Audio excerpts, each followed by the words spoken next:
What's up, everyone? It's your boy Chris K. And on today's episode of Texas Monsters, we're going to be speaking on a Houston couple who murdered their 7-year-old son after he ate their oatmeal cream pies and donut sticks. At that point, they found a deceased 7-year-old child in the washing machine in the garage. On July 28, 2022, at around 5:20 a.m., the Harris County Sheriff's Office would respond to a missing persons call on the 4400 block of Rosegate Drive in Spring, Texas. Upon arriving on scene, Jermaine Thomas would tell police that when he woke up for work at 4 a.m., he noticed that his 7-year-old son, Troy Kohler, was missing. Jermaine said he last saw Troy around 7:30 to 8:30 p.m. that previous night. Troy's mom, Tiffany Thomas, said she last saw Troy around 9 p.m. when she put Troy to bed. Deputies would launch a search for Troy using search dogs and drones around the neighborhood. After suspicion from Jermaine and Tiffany, the police would search the home thoroughly. At approximately 7:20 a.m., deputies found Troy's body fully clothed inside of a top-load washing machine in the garage. According to the police report, the deputy yelled to another deputy to see if the child was still breathing. While doing so, the deputy stated that Jermaine Thomas pushed the deputy out of the way and grabbed Troy out of the washing machine. The deputy told Jermaine to put Troy on the floor and deputies performed CPR. An investigator on scene said that Troy's arms and legs were warm, but his body was cold to the touch. Corporal Gonzalez said that there was blood around Troy's nose and a large bump on his forehead over the right eye. Gonzalez stated Troy's clothing was damp and noticed the smell of urine. At 7:22 a.m., Troy was pronounced dead at the scene. Police found blood at the bottom of the washing machine, indicating the machine had not been turned on while Troy's body was inside. Police would also find blood splatter on a door frame and a cardboard box in the kitchen. Jermaine and Tiffany were questioned by the police, but let go until further notice. Over the next 4 months, the Harris County Sheriff's Office would conduct an extensive investigation. On November 15, 2022, the Harris County Institute of Forensic Science would release the autopsy of Troy Kohler. It would be revealed that Troy's cause of death was from homicidal violence. Troy died from blunt force trauma, suffocation, and possible drowning. Troy had multiple bruises and scars covering his body and face, and Troy had new and old injuries, which indicated Troy had been the victim of physical abuse for a long period of time. Troy was a foster child and was adopted by Jermaine and Tiffany in 2019. The couple has had CPS called on them a couple times. On November 15, 2022, Jermaine Thomas was charged with capital murder of a victim under 10 years old. Tiffany Thomas was charged with 1 count of injury to a child by omission. In a voluntary interview, Tiffany told police that on July 28th at 1 a.m., her husband Jermaine sent her a text message saying Troy was gone and the front door was open.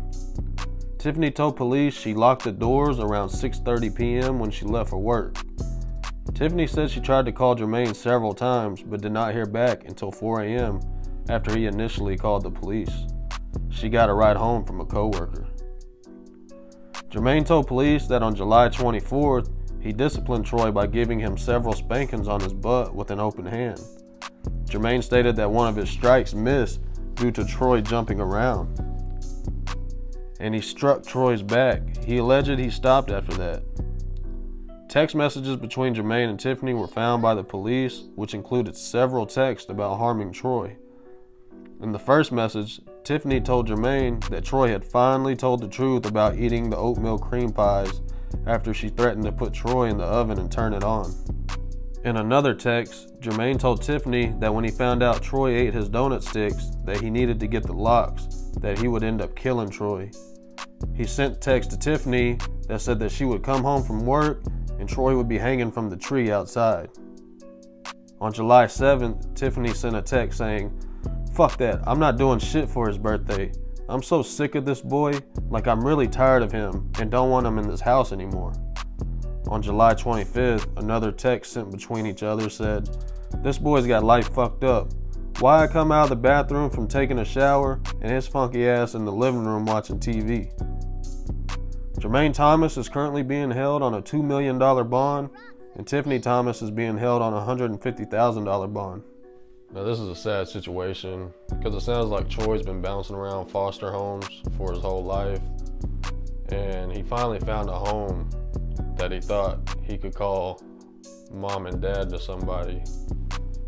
And it sounds like they've been physically abusing this kid ever since they've had him in 2019. And it's just real sad because, you know, I think that these kind of kids are already emotionally hurt and probably physically hurt as well. I think they need to be put in a home that they're loved and cared for. And these two monsters, they just sound like they just didn't like each other, and they were taking their blame out on Troy because of how they were in life. Those text messages are heartless. I mean, how could you say that about a little kid? Eating your oatmeal cream pies, really? Your donut sticks?